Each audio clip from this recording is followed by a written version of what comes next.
Of course, what you've got to remember, Jenny, is that in 1981, William Woolard was describing pretty advanced technology.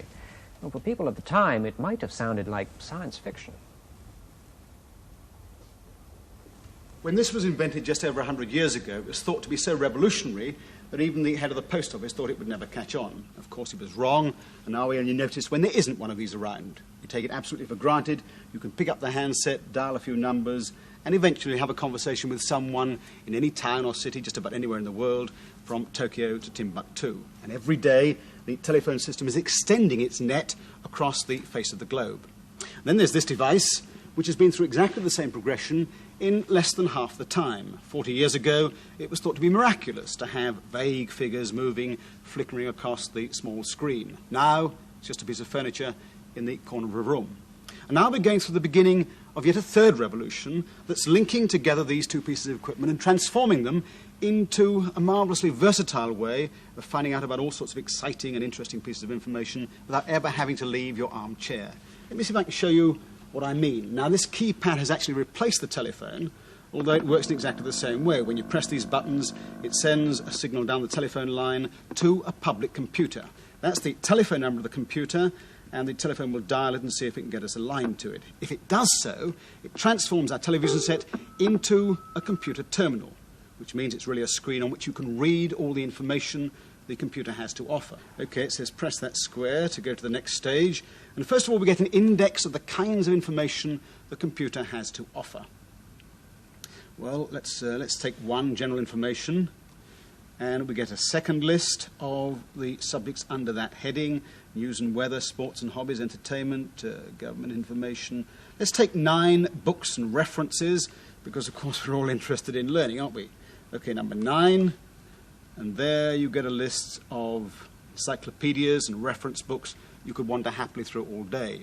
Now, at the moment, most of the information in these libraries is what you might call useful information. It tells you, for example, what train timetables there are.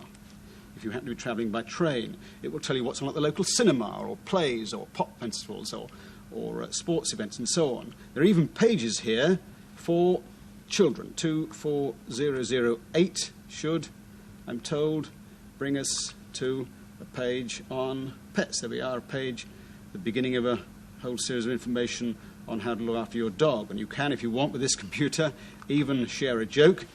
And it happens to be a joke sent in by one Manish Patel, aged 9. And his joke is, what do ghosts eat for breakfast? And the answer is shredded wheat. You can even buy things off this television set, because you can key in here the catalogue of items you're interested in.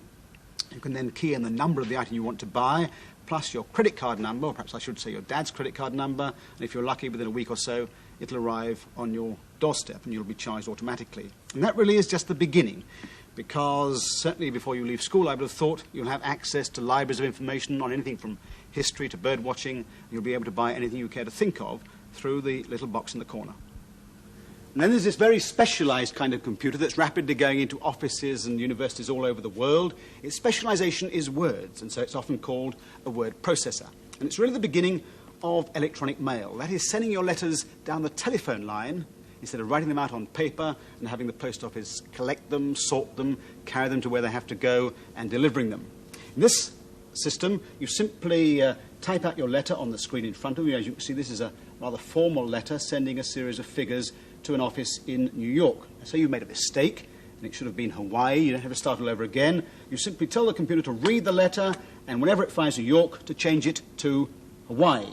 And off it goes, reading the letter through and carrying out its task. And it's clever enough, this computer, to do paragraphing and proper spacing. It makes the letter look very pretty. It can even correct spelling mistakes if you happen to make a few. Once it's ready, press a button, off it goes down the telephone line to its destination, and at the same time another copy goes into your electronic file. At its destination, it stays in the computer until someone comes into the office, presses a button to get it printed out on paper or displayed on the screen. It also saves a lot of space, because electronic filing systems, and this is a very small, and as you can see, very slender electronic disk, are very much more compact than filing cabinets. And if you've got a memo or a letter stored in there, you can find it in microseconds instead of rummaging through a whole row of filing cabinets. And that really is what it's all about, information, the rapid handling of information. These days, banks, businesses, offices, even schools are every day inundated with a whole avalanche of information, and their success depends upon handling it rapidly. Indeed, if I had to nominate the most significant development, perhaps, over the last 10 years, it would be that computers have got smaller and smaller and more powerful and cheaper. So much so, in fact, that nowadays computing power is within everybody's reach. This is a typical home computer, costs about the same as a colour television set, has enough computing power to do the family accounts, help you with your homework, keep your study notes, to help Mum, if you like, with her cooking recipes. Got a lovely recipe in here for chocolate pudding. Could even help Dad, if necessary, with his car maintenance, storing up some of the details there, and when it's done its work in the evening, it can play a game of chess with you. And I would have thought with the next 10 years or so, one of these in the corner would be just about as familiar as that old-fashioned colour television set.